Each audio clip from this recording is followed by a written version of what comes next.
Hi there. My name is Claire, and I know that I look well put together, but I wasn't always this way. In fact, growing up, my family was very poor. My mother and father did their best, and there was always food on the table. But we never bought anything that wasn't from a secondhand store. It was just the four of us. My mother and father, and then there was myself and my sister Mary. We did have extended family, but we never met them.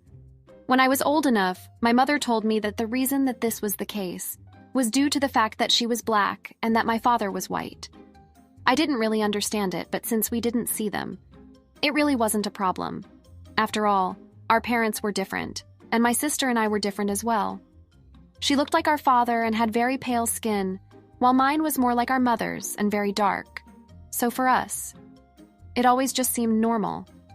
That is, until that fateful night.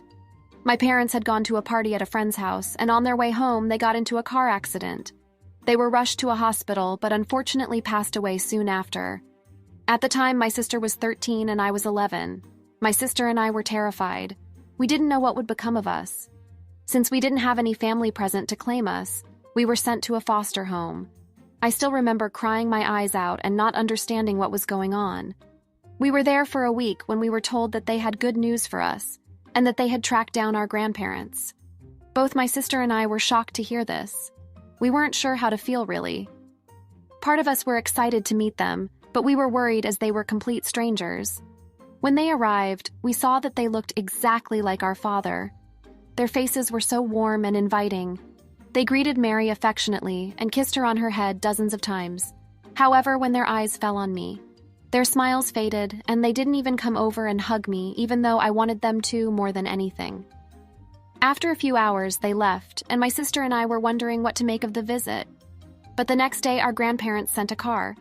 We assumed that it was there to collect both of us, but the looks on the faces of our foster parents said otherwise. Neither of them were very happy. Girls, your grandparents sent a car to pick you up. But we have some bad news. Bad news? We don't understand. Well, the car is only here to pick up Mary. I'm very sorry, Claire, but they only filled out paperwork to adopt Mary. I couldn't believe what I was hearing. As if losing our parents wasn't bad enough. Now my sister and I were going to be separated as well? That night, I cried myself to sleep. I had never been alone before, and I didn't know how to handle it.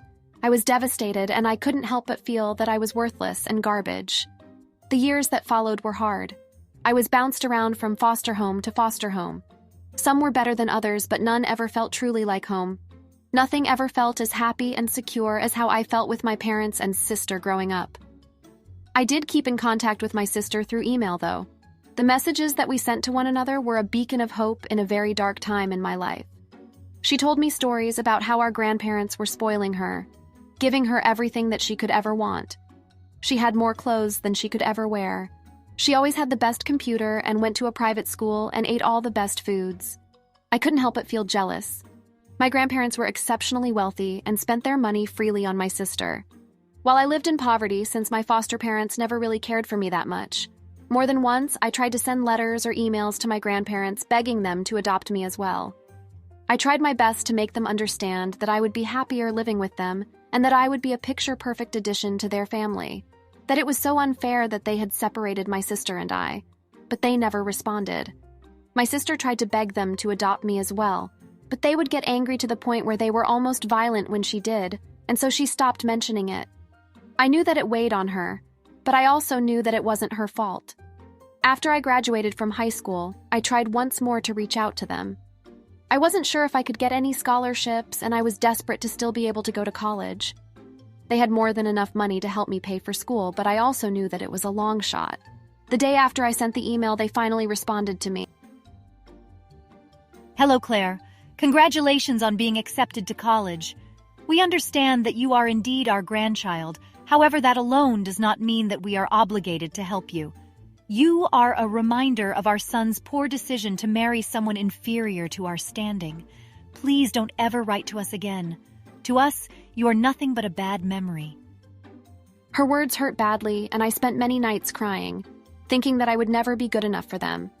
Thankfully, though, I did receive a letter saying that I had been awarded a full scholarship from a prestigious law firm. With my school completely paid for, I focused hard on my studies and years later graduated at the top of my class.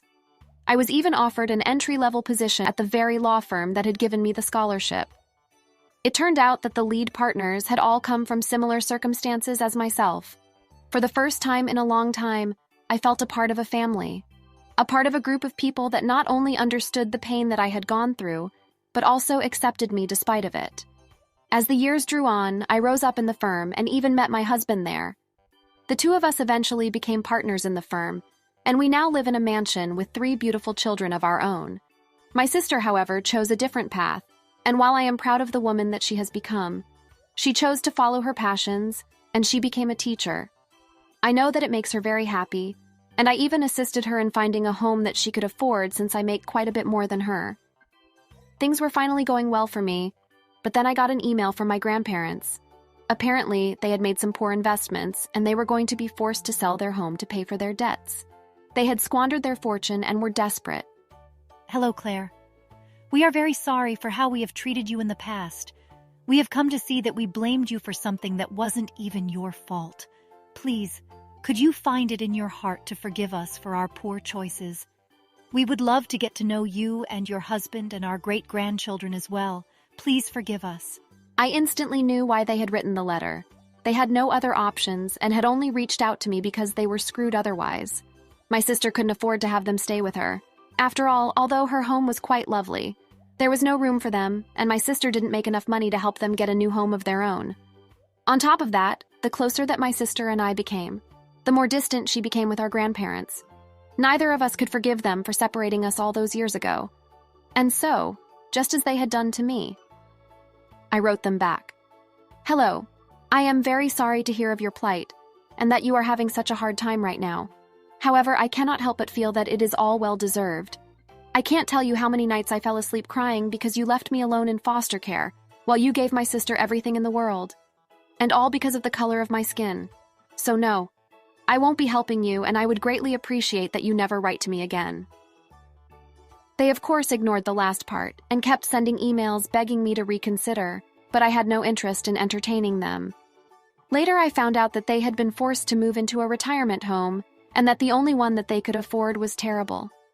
The staff were mean to the residents, and they were fed the blandest and poorest foods. My sister would visit them on the holidays, but only for very brief visits, and they constantly pleaded with her to speak to me and get me to take them in, but I only ever laughed these requests away. After all, they had abandoned me, and I had been forced to do everything the hard way. I had worked hard to get an education, and then a fantastic job. Then I found someone that truly loved me for who I am, and we have made a wonderful family. We both know what it's like to not have anything, and so we make a point to tell our children every day that they are loved and treasured. As far as I'm concerned, my grandparents are exactly where they deserve to be. Thanks for watching.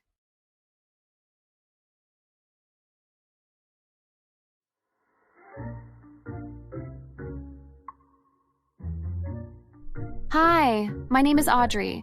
I live with my husband Sergio in our little house.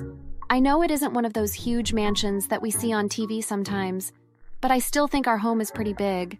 Big enough for the two of us and any guests that we want to come over, since we have a few guest bedrooms too. We were pretty happy living on our own, just the two of us. But after a little while, I got a message from Sergio's mother, Vivian. Hi, Audrey. I hate to bother you, but would it be possible for me to live with you and my son for just a little while? I'm looking for a job, but I just can't keep my apartment anymore with the amount of rent I'm paying. So would you mind if I stayed with you until I can get a new place? It'll only be for a week or 2. I discussed it with my husband, and he was open to the idea. He loved his mom a lot, so it was easy for him to accept her proposal. As for me, I was on the fence about it. We had the space for her, sure, but I didn't know if I wanted her living with us for a couple of weeks. Whenever we went to visit her in her old apartment, there was always loads of unwashed dishes, clothes scattered around the floor, and boxes of stuff piled onto each other. I was worried that she might make a mess of our place too. But Sergio looked so excited, and I didn't want to take that away from him. She was a nice lady, so I allowed her to move in with us until she could find her own place. This place is magnificent. I'm so glad that you let me stay here. Make yourself at home. We're happy to have you here with us. And she really did. She settled right into her new room, unpacked her things, and I was surprised to find that everything was neat and tidy. I was proud that she had managed to turn herself around like this. Maybe she wasn't going to turn our house into a giant dump like I first thought. Now I felt bad that I had judged her so quickly without even waiting to see first. So I welcomed her into our home with open arms. For the first week, everything went smoothly.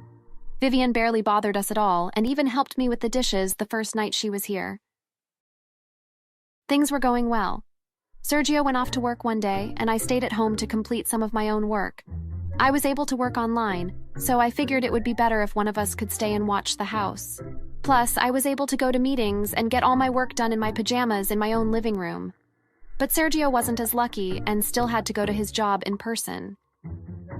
But as I began to prepare for work, I noticed that Vivian had plopped down onto our couch, eating our ice cream, and had the TV turned up really loud. I decided to confront her about it since I had a meeting soon. Hey, I don't want to bug you or anything, but would you mind turning down the TV? I have a meeting in a couple minutes and I'd appreciate it if you could keep it a little quieter. What are you talking about? I live here now, so why can't I watch my shows how I want? Why would you harass your poor mother-in-law like this? Just wait until Sergio hears about this. No, that's fine. I'm not harassing you. I guess you can keep the TV how you like it. I was stunned. I knew we told her to make herself at home, but this was too much. She was still our guest. She couldn't treat me like this, right? But I didn't want to risk a fight over something as little as the volume of the TV, so I let it slide this time. I did my meeting, even though I could clearly hear her shows in the background whenever I talked. Things only escalated from there. Day after day, she ate on our couch and ate our food while my husband and I worked hard. That clean room she had when she first moved in was all an act, and soon it wasn't just her room that was filthy. Empty food containers, clothes, books, and all sorts of junk was soon littered around the halls and living room of our house. By 3 weeks, I decided to confront her once again about it. Hey, Vivian, I know you're having fun here with us, but when are you going to clean some of this mess up? There's garbage everywhere, and Sergio's pretty busy with his work. While you look for a job, do you think you could chip in and clean up some of your mess? I see how this is. You invite me here and then take advantage of a poor old woman. You know, I could hurt my back bending over to pick all this up. But most of this is your mess to begin with. Surely you can help a little bit, right? But I'm sure Sergio wants a clean house, right? That's the wife's responsibility. I should let him know what a bad wife you're being, trying to shirk your duties onto his poor mother like this. What? But I just want you to clean up after yourself. Well, I don't have to as long as my son's wife is around. You should be the one keeping the house cleaned and in order. Vivian was manipulating me. I knew it right away, but what was I supposed to do? Sergio loved his mom more than anything in the world, so he would believe anything she told him. I had to stay on her good side. But it was just until she found another job and got a new place, I reminded myself. So I did the chores. I even cleaned up after her and kept the house as clean as I could. Now that she knew I would clean the mess, Vivian would make a bigger mess on purpose, like throwing shells on the floor and wiping her messy hands on our sofa. I held my tongue, but I was fuming mad and absolutely exhausted. But one day it went too far when Vivian looked me in the eye and deliberately spilled her wine all over our carpet. Whoops! Clumsy me! That's it. I'm not cleaning this up anymore. You're ruining our house, and I want you gone. What would Sergio think of you kicking his poor old mother out of his house? I don't care. I can't take this anymore. You need to leave immediately. It was just then that Sergio came back from his shift and saw the mess on the ground and the two of us fighting. As soon as she saw him, Vivian rushed to his side. Oh, Sergio, she's making me clean up that nasty wine she spilled. She's been doing this for weeks whenever you were gone. I've had to clean so much and my knees and back hurt. What's this? Audrey, what's going on here? She's lying. I never did that, and I can prove it too. I grabbed my laptop and showed it to Sergio. I had started to record our days when I realized I needed proof for him. It showed clearly that Vivian just lounged on the couch while I cleaned. I even managed to catch her dumping her leftovers onto the ground once and making me clean it. After seeing the video, Sergio was mad. Not just because of what Vivian was doing, but that she had tried to lie about it as well. He demanded that she left immediately, and that's when we found out the truth. She hadn't even been looking for a job. She'd just been relaxing at our home for almost 2 months, and she hadn't even tried to find work. Sergio got even more mad and demanded she left. So Vivian left, taking her nasty eating habits and garbage with her, and our house returned to normal again. It was clean, but this time as an apology, Sergio cleaned the whole house from top to bottom for me. Vivian had to get a hotel, and this time she actually had to find a job instead of freeloading. She got kicked out of the hotel too for creating such a mess for them, and even got her name banned from most large hotel chains in the entire country. It's a little impressive how dirty she was, honestly, but I'm glad to be rid of her. Good riddance.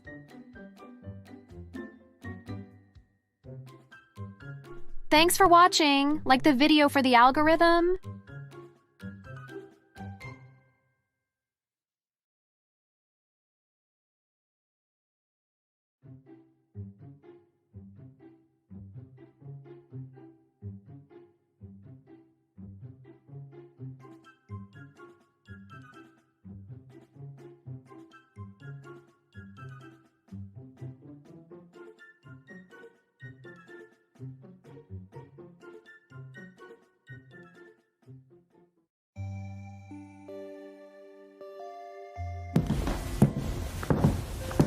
Hello there.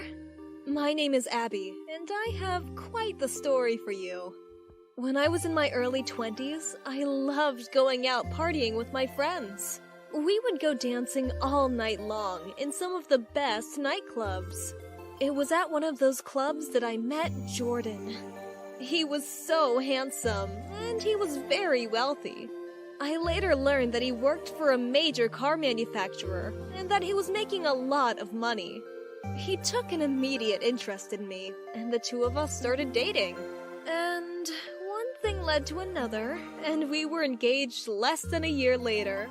The wedding was over-the-top extravagant, and probably cost a small fortune. But Jordan insisted that I was worth it. For the next 10 years, things were pretty amazing. We had 2 sons together, and traveled the world to exotic locations. The only downside to everything was that Jordan's job made him travel nearly constantly. In any given month, he was gone for roughly 21 out of every 30 days. I would be lying if I didn't find his absence a bit tasking on our marriage, but I just assumed that every marriage had its ups and downs.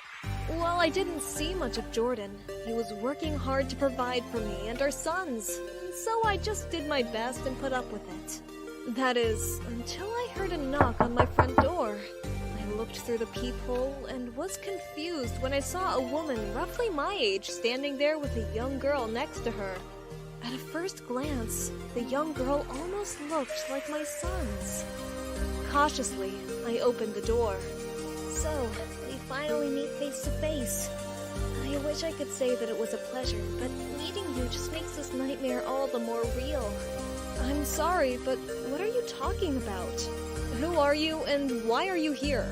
My name is Samantha Wright, and these photos will make things a bit clearer. Had I heard her correctly? She had the same last name as my husband and I. As I stood there confused, she reached into her purse and pulled out a few photos, and then passed them to me. Slowly, I looked at each one carefully. All of them were pictures of Samantha, her daughter, and my husband. One was them at a beach, another at a BBQ, and the third was of just Samantha and my husband dressed up like a married couple. I didn't know what to make of what I was seeing. May we come in? We have a lot to talk about. I nodded my head, unsure what to do. Once they were inside, I closed the door behind them. You deserve to know the truth. Listen to me. This is going to be a shock. That first photo was taken 7 years ago on our wedding. I used to think that my husband was cheating on me, but then I hired a private investigator, and what they found out was so much worse. What do you mean? I don't understand.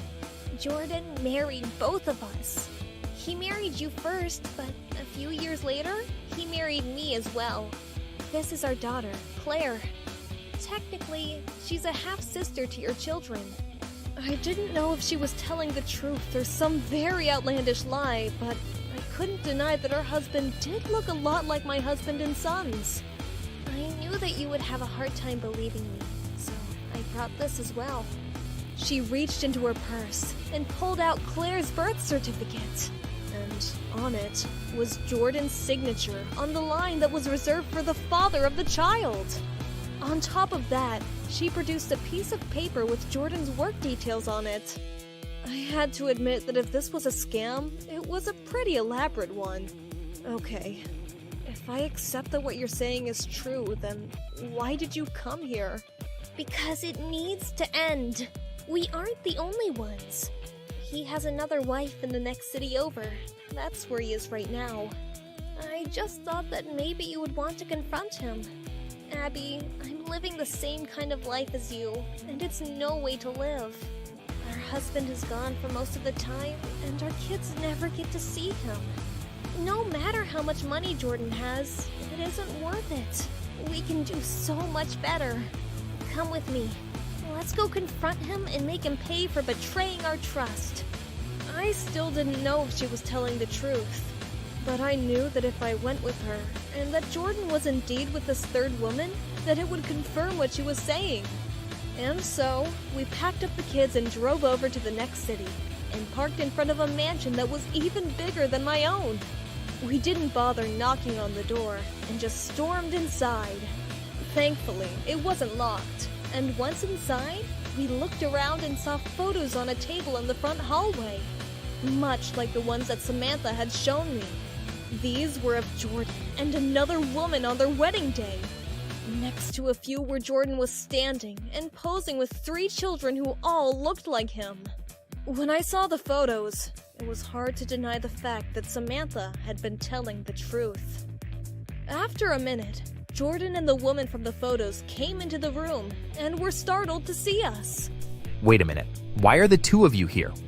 You have some nerve, you 3-timing pig. Jordan, how on earth could you justify having 3 wives and 3 whole families? Have you no shame? Wait. I can explain. Jordan, what are they talking about? Before Jordan could say anything, we rushed forward and told Emma everything. How Jordan had been living 3 separate lives in 3 separate cities. We showed her pictures of Jordan with our children over the years, and paperwork with his signature on them. At first, she was skeptical, but then the gears began to turn in her head, and she saw that we were telling the truth. While we were giving her our evidence, Jordan slipped out and drove away. The next few months were a bit unusual. Samantha and Emma both came to my house, along with their children, so that all of them could meet one another. After all, no matter how awkward and tragic the situation was, they were still siblings, and we felt it was only right for them to get to know one another. As for us, we hired a lawyer to represent all of us collectively and serve Jordan divorce papers. It took a bit to track him down, but once he was found, we took him to court. The judge had never seen such a case before, and after hearing everything that Jordan had done, he gave him the largest punishment that he could. Samantha, Emma, and I were each awarded $125,000 in compensation, and the rights to the homes that we lived in. On top of that, due to the horrific nature of what he had done, we were given sole custody of our children. After all, Jordan barely ever helped us with raising our children, so it wasn't like it would be much of a change to completely remove him from the equation. As for Jordan, he faced quite a lot of backlash. The media found out what Jordan had done, and our story became known all over the country. Samantha, Emma, and I were interviewed, and the outreach from the public was overwhelming. People from all over the country began to donate money and resources to help us get back on our feet. Jordan, however, was forced to resign from his job as the company forced him out. They didn't want anything to do with him once people had discovered what he had done. Unfortunately for him, though, the stigma of what he did followed him, and the only job that he was able to find was at a gas station. He went from being wealthy and jet-setting across the world to being poor and living in a single-room hovel. Months after we had been awarded our compensation, Samantha, Emma, and I used the donations and compensation money to go to school and find jobs to support ourselves. It was hard at first, but we leaned on each other and were able to make it work. There were times when all of the attention we received felt uncomfortable, but in the end, it helped more than it hurt us. And now, years later, our 3 separate families have become one. We have family gatherings and speak to each other over the phone constantly. I would have never guessed that this is how my life would turn out, but I also wouldn't have it any other way.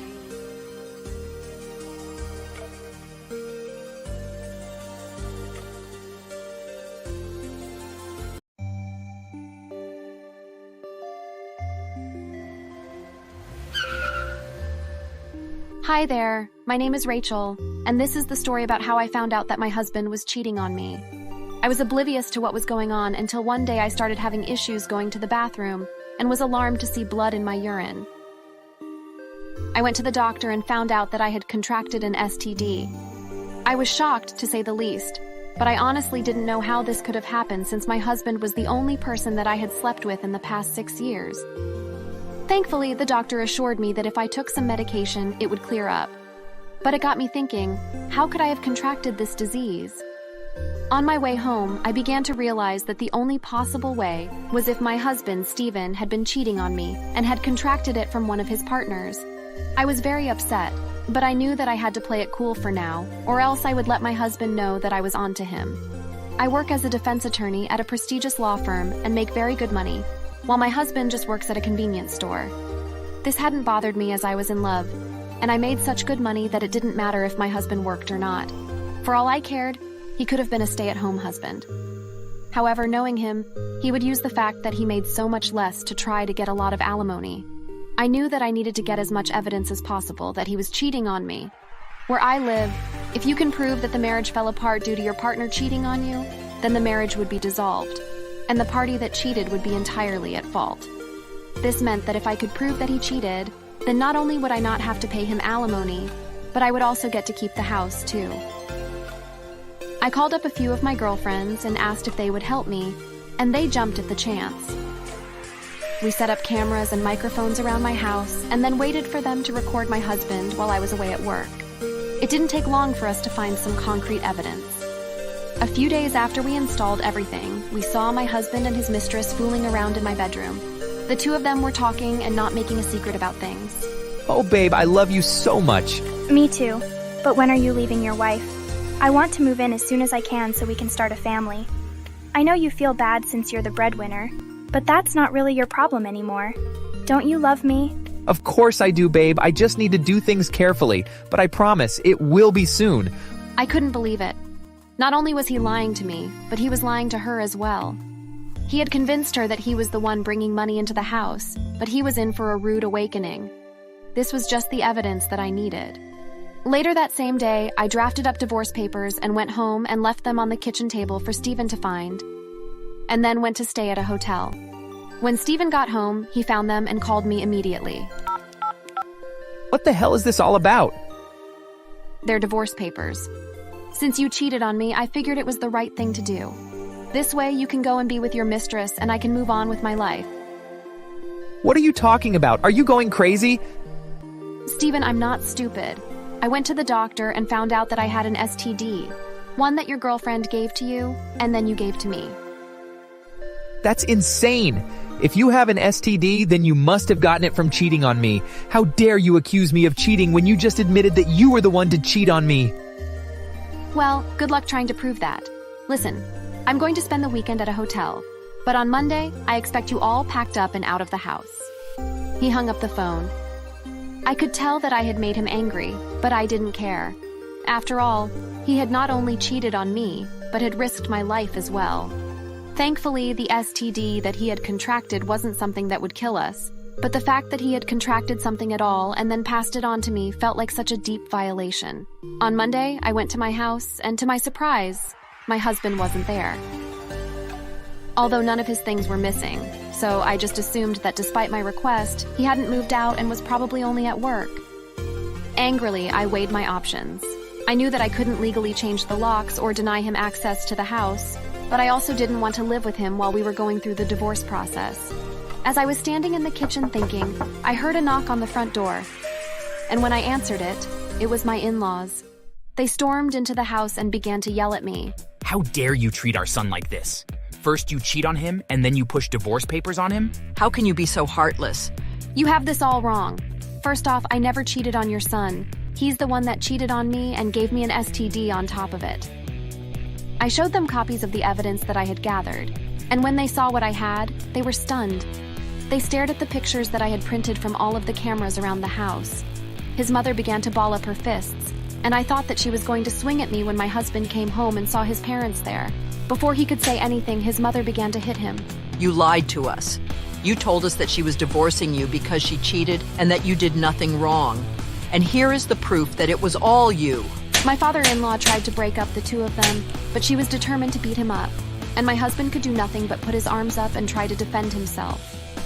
Without thinking about it, I called the police, and they arrived pretty quickly and were able to restrain my mother-in-law. Although neither of them wanted to press charges, I did ask the police to remove them from the home as they were still angry, and I wasn't sure if they would begin to fight again. This could not have gone down more perfectly. Because he was removed by the police, I now had the legal right to kick him out as well and to even change the locks. As soon as I saw them leave, I called a locksmith and begged them to come out as soon as possible. The man I spoke with was very understanding and came out a few hours later and completed the job that same day. Now with my home secure, I got ready for our divorce proceedings. My husband tried to plead with the judge and said that I was abusive and that I owed him a great deal of money due to the large difference in our incomes. The judge, however, saw all the photos, recordings, the police report, and even my medical records, and then asked my husband what evidence he had for his claims. When he couldn't produce any, the judge just shrugged and sided with me, since I had proved that he had committed infidelity and had been negligent. The judge awarded me sole ownership of the house and had denied my husband any right to alimony. On top of that, the judge awarded me $15,000 as compensation for endangering my life. A few months later, my husband came to my home and begged me to take him back. It turned out that his girlfriend had kicked him to the curb once she found out that he was poor, and he was claiming that he had never loved her, and that I was the only one that he had ever loved. I laughed in his face and slammed the door on him. There was no way that I could ever trust him again, and the thing that he didn't understand was that I never cared about the money. Today, I am doing much better. I met someone amazing that cares for me and values me rather than just the money that I earn. We even have a 1-year-old, and my new husband is a stay-at-home father. My ex-husband barely lifted a finger around the house, but my new husband not only does all the cooking and cleaning, but is a writer in his spare time. Last month, he published his first book, and the sales from it have helped to create a nice college fund for our son. As for my ex-husband, I heard that he's still single and was forced to move in with his parents. After seeing his mother beat him up, I can't even imagine what he must face living under their roof. I just consider it karma in action. Thanks for watching.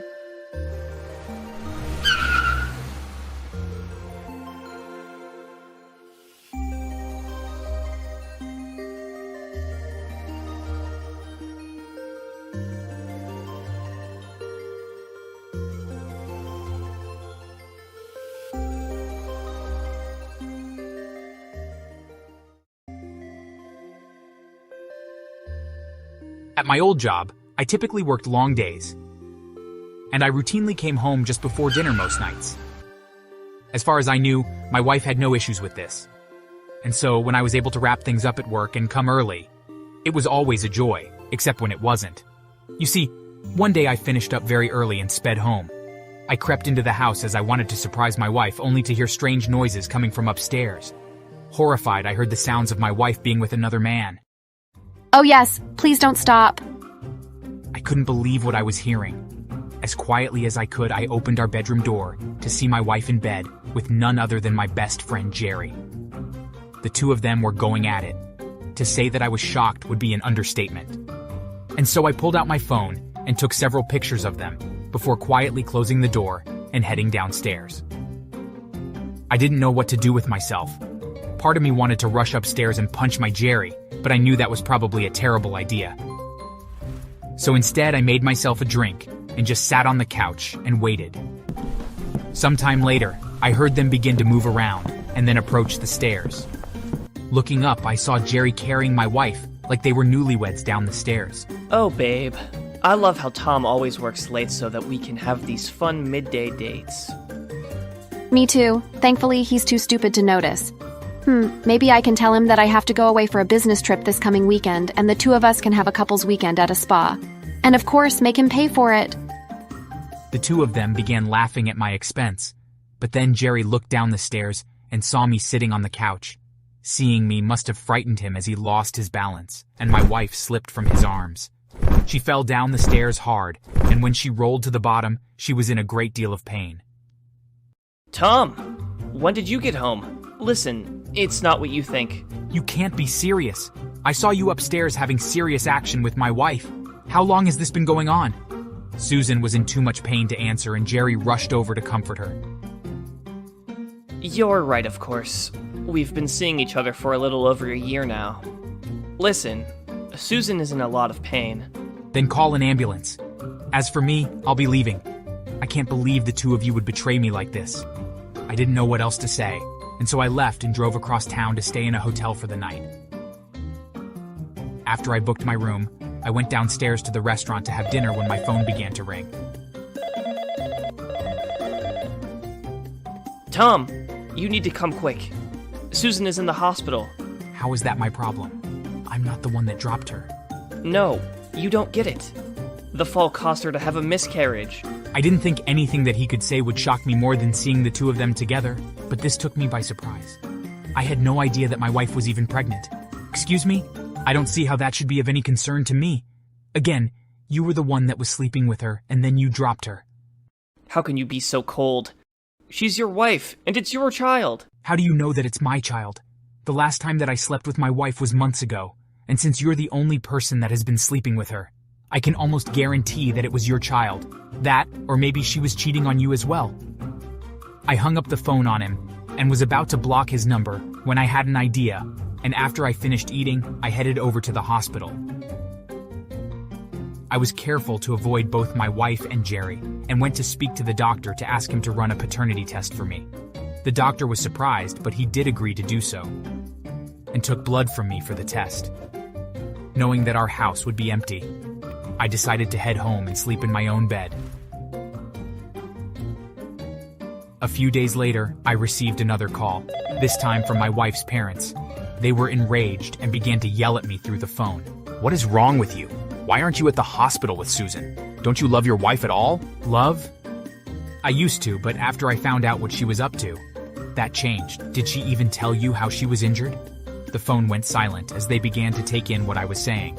Listen to me.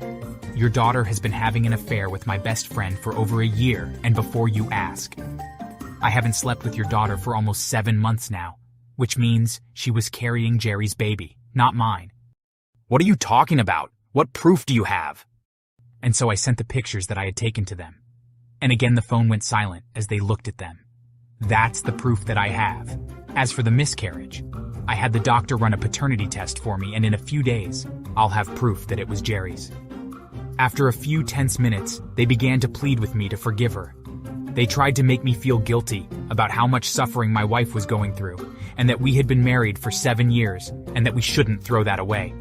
They even tried to promise me that my wife had learned her lesson, and that things would be better after this, but I couldn't care less. My wife had been sleeping with Jerry for over a year, and I couldn't forgive either of them for that massive betrayal. You honestly expect me to forgive her after what she did? This wasn't some fling. She'd been sleeping with him for months and she had gotten pregnant. You have no right to ask me to just forget how much of a betrayal this is. I hung up on them after that and tried to calm myself down. A few days later, I contacted a lawyer and told them to write up divorce papers. Once my wife was out of the hospital, my lawyer and I had a meeting with my wife. Please, Tom, please forgive me. I know that you're very upset, but I don't want you to divorce me. Haven't I suffered enough? Suffered? Are you trying to make me out to be the bad guy here? No, Susan, I don't think that you've suffered enough. Not after what you and Jerry did to me. I'm sorry, but there is no way that I can ever forgive you. She fell silent and began to weep. But I didn't fall for her act. After that, our divorce was finalized. I had the evidence that she committed adultery, and so my lawyer was able to argue that she was entirely to blame for our marriage falling apart. That meant that he was able to make it so that I didn't have to pay alimony, and that since the house was in my name, that I was able to keep it, although there were too many memories tied to that house. After I sold it, I moved to another city and was able to buy an even nicer home because the market was more favorable there, and I was even able to find a better job with better pay and hours too. As for my best friend, after my divorce, his wife found out about the affair and divorced him as well. I heard that she was awarded over $70,000 in alimony as well as their house. A year later, I was beginning to feel happy and myself again when I got a call from my ex-wife. It turned out that she had married Jerry not long after he was divorced, but that it had ended badly when he had cheated on her. And once again, she went through another divorce. She began to try to remind me of all the good times that we had had, and that she had changed as a person, but I wasn't buying it. It had taken a lot of effort and time for me to heal myself after she had done to me, and I wasn't going to give her another chance to hurt me again. Plus, since then, I had found someone else that treats me far better than she ever did. And I am now in a loving and caring relationship.